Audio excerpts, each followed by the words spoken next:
Halo semuanya, di video ini aku akan wawancara salah satu teman aku yang sama-sama kerja di konsultan IT dan posisinya sama-sama analis.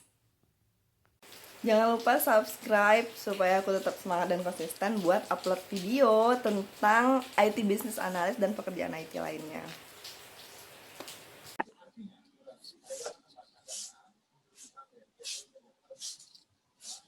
Oke, halo Ratih. Halo, Mbak Laras. Lama nggak ketemu. Iya, Assalamualaikum. Assalamualaikum Mbak. Waalaikumsalam warahmatullahi wabarakatuh. Ya, Oke. jadi Ratih ini teman kerja aku di konsultan IT dulu di Jakarta. Posisinya sama-sama analis. Nah, Ratih mau aku tanya-tanyain supaya bisa sharing juga tentang pekerjaan analis atau pekerjaan IT business analis. Ya, Oke, Ratih aku dulu mulai sama-sama ya. di Jakarta ya. Mm-mm. Mm-mm. Aduh, meler nih. Eh, aku pertanyaan yang pertama nih, berapa lama Ratih bekerja di bidang IT? Hmm. Dulu tuh aku dari fresh graduate tahun 2014 itu kerja di IT sampai tahun 2015 akhir 2016 awal. Itu jadi 2 tahun lah kerja di IT. Oke. Kemudian setelah itu kayak di market research seperti itu, lebih ke big data Hmm. analisisnya. Uh, jadi kayak masih bisalah mau kemana-mana pun dari IT itu gitu. Karena basisnya itu adalah analisanya. Oke. Jadi sebelumnya di posisi analis ya, atau kita mungkin bilangnya Ya. IT business analis ya. Mm-mm. Oke, Ratih background pendidikannya apa Tih? Aku dulu di teknik industri di suatu perguruan tinggi negeri di Bandung. Heeh. Mau Terus disebutin? iya dimulai di ITB. Heeh. Itu sama sekali nggak belajar mengenai kayak detail dari bisnis analis apa gitu atau IT apa secara khusus enggak. Jadi Heeh. kayak cuman belajar 4 SKS waktu itu tentang kayak sistem informasi kayak gitu. Heeh. Cuman karena ya IT ini adalah suatu integral part dari bisnis zaman sekarang, ya Heeh. pasti ada kurikulum IT tapi apa ya kayak cuman permukaan aja nggak mendalami gitu. Oke. Tapi ada sedikit bekal ilmu IT-nya ya selama belajar teknik industri. Iya, itu lebih ke gimana sih cara merancang suatu sistem kayak gitu. Waktu itu sistem rumah sakit apa aja yang misalkan harus jadi inputnya nama pasien apa terus di situ dari flow yang pertama pergi ke flow apa kayak gitu. Oke, itu kayaknya udah jadi bekalnya IT business analis ya, karena kan ngerancang dari awal Mm-mm. analisa. Oke, Mm-mm. Mm-mm. kalau selama jadi analis kemarin, itu aku mau minta Ratih ceritain tuh pekerjaan yang dikerjain apa aja sih waktu jadi analis Ya. kemarin. Mm. Mainly aku di dua hal. Jadi yang pertama di bisnis proses. Waktu itu di sebuah bank ini consultingnya, jadi kliennya adalah bank. Terus yang kedua adalah business requirement diagram, business requirement design BRD, Mm, bikin BRD. Nah itu waktu itu kliennya suatu perusahaan retail. Oke. Gitu. Hmm, Jadi dua itu bikin bisnis proses dari suatu perusahaan sama bikin business requirement dokumen yang mana adalah suatu prerequisite kayak sebelum bikin software itu harus ada BRD-nya. oke, boleh ceritain BRD itu sebenarnya apa sih? Ya, BRD itu kayak suatu keinginan bisnis, keinginan dari usernya itu, yang mana orang bisnis Itu untuk memiliki suatu software yang ngebantu proses bisnis mereka. Oke, itu kayak Itu secara simpel biar gimana. ya jadi informasi tentang kebutuhannya mereka kita masukin ke dalam dokumen itu, terus nanti kita terjemahin kira-kira rancangan sistemnya mau seperti apa. Itulah namanya BRD gitu ya. Kira-kira gitu nggak? Oke. Di dalam BRD itu ada Iya, apa betul. aja, Teh? BRD waktu itu ini juga sebuah konteks bahwa dulu saya juga nggak pernah belajar atau waktu kerja diajarin ini cara membuat BRD gitu, tapi langsung diliatin pak gitu, ini nih BRD gitu, kamu kayak kita langsung aja lihat kerjanya gimana, ikutan kita dulu nanti kamu yang bikin gitu ya. Jadi BRD itu ada dua part yang paling utama, langsung masuk ke isinya gitu ya. Kalau isinya tuh yang pertama itu flowchart, jadi proses suatu kayak nanti softwarenya itu mau proses kayak lebih ke bisnis prosesnya gimana. Alur Terus ya? yang kedua tuh alurnya. Terus yang kedua kayak uraiannya dari si alur-alur itu nanti kayak dikasih angka 1 2 3 4 5. Nah, 1 itu lebih detail lagi gitu. Karena kalau misalkan yang di kotak flowchart-nya kan terbatas. Oke. Selain bikin BRD, apa aja Teh yang dikerjakan analis? Itu tadi bisnis proses. Jadi jadi bisnis proses itu lebih ke mendokumentasikan cara bisnis suatu perusahaan gitu. Nah, cara bisnis suatu perusahaan ini kayak ada dua, bisnis cara yang lama, sama kalau kita udah tahu nih cara bisnis mereka yang lama yang kurang efisien apa, nah itu bisa bikin bisnis proses yang baru gitu. Jadi kayak dari kotak-kotaknya itu mana nih yang mau kita eliminasi atau kita gabungkan gitu ya. Prosesnya kalau misalkan mirip itu bisa langsung digabung, atau mana yang harus ditambahkan misalkan untuk validasi atau apa. Dan kayak pembuatan bisnis proses ini sebenarnya nggak cuman anak IT aja yang butuh bikin gitu ya. Apalagi setelah atau sebelum software itu diimplementasikan. Tapi di pekerjaan aku yang sekarang even itu kepake. Kayak aku disuruh bikin project baru gitu ya untuk memperbaiki bisnis sales di tempat aku kerja sekarang. Itu tuh juga masih bikin bisnis proses. Jadi si bisnis proses ini kepakainya di mana aja bisa kamu bawa terus. Oke. Artinya kita juga harus memahami dari awal sampai akhir si bisnis proses itu dalam suatu industri bisnis yang kita analisa ya. Ya, atau suatu kegiatan lah kalau misalkan dibikin lebih kecilnya lagi. Karena kan kalau bisnis proses tuh biasanya ya pertama ada yang gede banget, cuman yang bilang kalau oh ya bank itu kayak ada konsumen pinjam terus ngapain, nah terus itu nanti detailin lagi konsumen pinjam itu apa aja, apa namanya prosesnya, terus itu di dalamnya lagi dikulik lagi prosesnya apa, jadi kayak ada layer-layernya lagi gitu untuk lebih mendetailkan bisnis proses suatu perusahaan. Itu seru sih, kayak ya kamu even mungkin baru kerja tapi udah dikasih tanggung jawab untuk mengetahui bagaimana perusahaan itu beroperasi dan juga memperbaikinya gitu. Jadi kayak nggak kerja yang benar-benar spesifik banget, tapi lebih kayak wah bisa lihat semua nih gitu. Itu kalau senang yang helikopter view, bird view gitu kayaknya cocok sih di sini.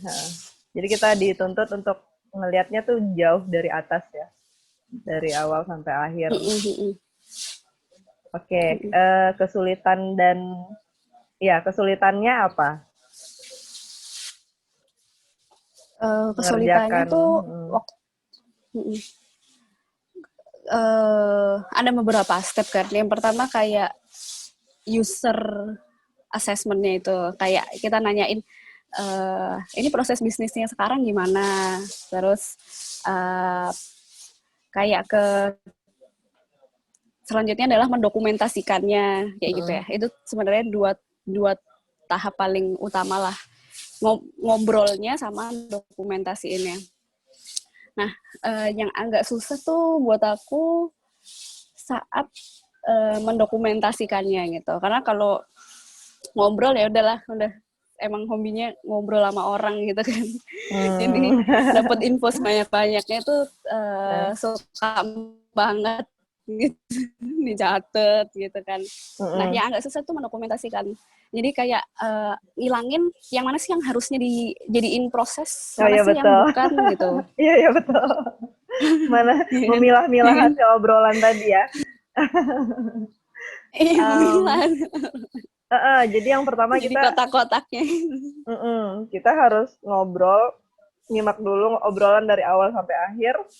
Terus dari situ kita harus cepet juga ngambil kesimpulannya gitu, ngambil poin-poin yang penting.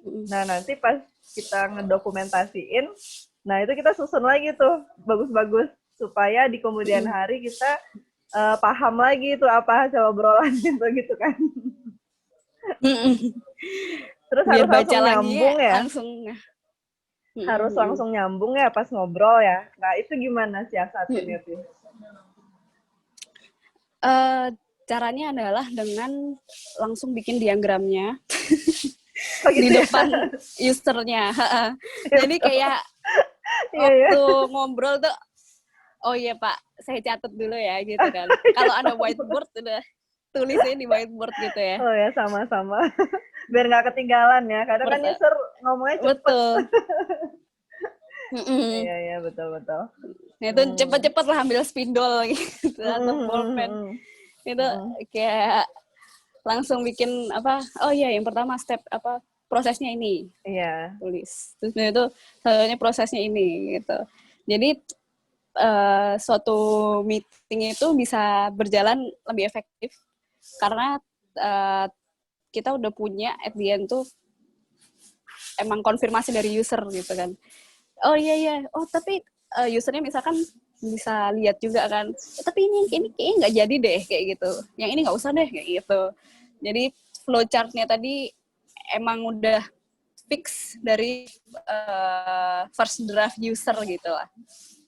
Jadi kita nggak perlu bingung-bingung lagi nanti. Oh ini ya tadi maksudnya yang apa ya? Atau enggak kalau udah dibikin baru dibikinnya nantian baru dikasih user loh. Kok kayak gini waktu itu kayaknya saya ngomongnya kayak gini deh. Nah, ya. Konflik ya. Biar nggak terjadi hal-hal seperti itu. Ya, biar cepet. Oke, aku tanya pertanyaan selanjutnya. Output yang diharapkan leader apa sih? Selama jadi analis kemarin. BRD tadi ya? Ya, yang BRD ya. Jadi outputnya pastinya si dokumen itu, dokumen BRD-nya untuk software-software yang mau dibikin gitu. Jadi biasanya leadernya itu adalah kalau waktu itu saya langsung ke project manajernya. Jadi project manajernya tuh kayak udah bagi-bagi kerjaan, bagi-bagi timeline gitu ya. Dalam 6 bulan ini kita harus bikin berapa rancangan bisnis untuk dikasih ke software team gitu kan.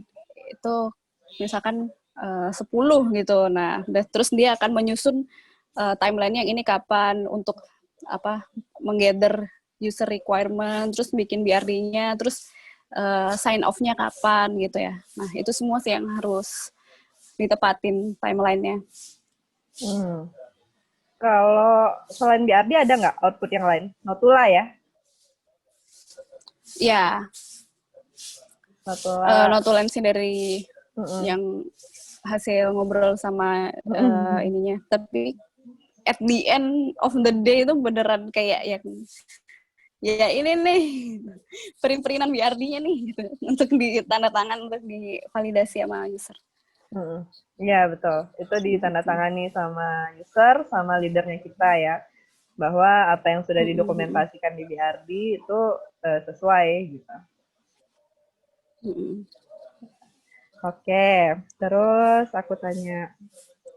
Oh, aku nanya bagaimana melakukan user assessment yang tadi sih, balik lagi tuh.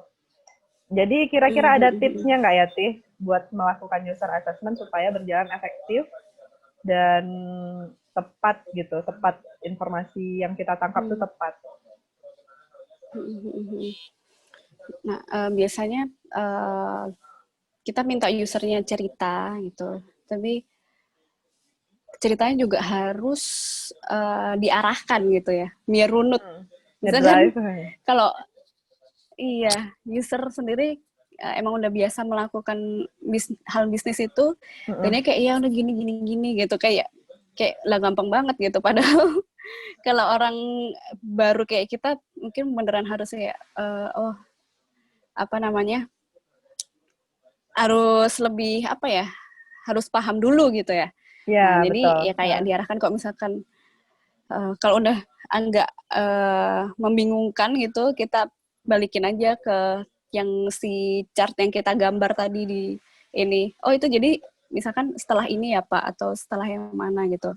Jadi harus bisa ngurutin omongannya user, sama bisa menggali yang mana kayak ini kayaknya penting nih untuk di software-nya itu tahu hal ini. Nah, itu digali lagi ini proses bisnis secara lebih detailnya kayak gimana gitu. Oke. Jadi yang pertama kemampuan mengarahkan dan kemampuan mengurutkan karena nanti lebih gampang bikin proses flow-nya, sama menggali user. Oke. Terus itu kan pada saat berlangsung. Nah, sebelum berlangsungnya user assessment, kira-kira apa sih yang harus kita persiapkan? Kalau aku biasanya cari-cari tahu dulu si proses bisnis itu apa gitu. Jadi kayak paling enggak punya proses satunya dulu lah ya, gambaran proses satunya itu sebelum di drill down lebih detail. Gambaran proses satunya tuh kayak apa. Jadi nggak blank-blank banget lah gitu. Misalkan kita mau bikin kayak software yang bisa menentukan harga optimal suatu produk gitu. Nah ya, kita cari-cari dulu aja pakai ya Google. Emang inputnya pricing itu apa aja gitu-gitulah. Jadi udah tahu sedikit. Kemudian paling juga nanya temen ya yang udah pernah kayak kerja bareng sama bapak ini atau ibu ini, orangnya kayak gimana gitu. Betul. Sama paling sama biar tahu karakteristiknya dikit-dikit. Sama ini ya, kayak ya ini aja sih, membangun hubungan baik di awal gitu. Jadi misalkan minta jadwal atau apa, bukan yang kayak push atau apa, tapi lebih ke kayak emang friendly, mau ngejak kerja sama gitu kan. Karena biasanya bisnis analis nggak dari dalam perusahaannya sendiri gitu ya. Ya. Maksudnya kebanyakan konsultan ya. Vendor. Third party. Third party ya. Oke. Selain itu ada lagi yang harus kita siapkan? Device? Paling kalau nyatet tuh lebih suka langsung coret-coret ya. Mau coret-coret di whiteboard ataupun kayak iPad gitu, dibandingkan beneran harus ngetik nulis gitu. Sama soalnya bisa langsung lebih cepet daripada ngetik, terus bisa langsung dihapus-hapus gitu kan. Sama satu lagi biasanya waktu itu voice recorder gitu. Jadi biar nggak miss, biar kalau pas nulis BRD-nya dokumentasiin, oh iya yang ini maksudnya. supaya bisa Itu sih paling. didengerin lagi ya obrolannya pakai recorder. Mm-mm. Mm-mm. Ada pesawat lewat. Denger nggak? Dengar, nggak apa-apa, Sorry berisik. nggak apa-apa. Oke, berarti kita yang pertama ini ya, sebelum persiapannya kita untuk user assessment itu, kita mempersiapkan apa tadi ya, yang pertama kita tahu kita ngobrol sama siapa. Kayak, ya. Kita nggak blank banget sama apa yang mau dibuat ya. Sistem apa yang mau dibuat, kita cari-cari referensi dulu. Gitu. Habis itu kita tahu narasumbernya kita siapa, terus kita cari tahu dulu tentang dia, mungkin lebih ke dia posisinya apa gitu ya, terus dia karakternya gimana, kita tanya sama teman-teman yang sebelumnya udah pernah wawancara, paling nggak kita ada informasi itu, jadi kita bisa membangun apa ya namanya, membangun chemistry dulu kali ya, atau kita udah tahu tentang dia, jadi kita memudahkan kita untuk menggali informasi lagi gitu, untuk mendapatkan informasi dari dia gitu, kira-kira gitu ya Tih. Terus kalau untuk alat-alat, ya kita sebaiknya harus persiapkan bolpen, buku catatan, terus sama tambahannya ya sama apa namanya voice recorder. Terus kalau mau bawa laptop bawa gitu, jangan sampai kita nggak prepare itu dan kita malah pinjem sama usernya. Malah pinjem Ya, gitu. malah pinjem kan. Iya. Oke deh, kira-kira itu sih. Itu sih yang mau ditanyain. Makasih banyak Ratih. Ini aku Iya, sama-sama. makasih banyak. Ini mudah-mudahan bermanfaat buat teman-teman yang dengerin. Ya, semoga. Oke, makasih Ratih. Assalamualaikum. Waalaikumsalam warahmatullahi wabarakatuh. Oke, itu dulu sharing dari video kali ini. Thank you for watching and have a good one.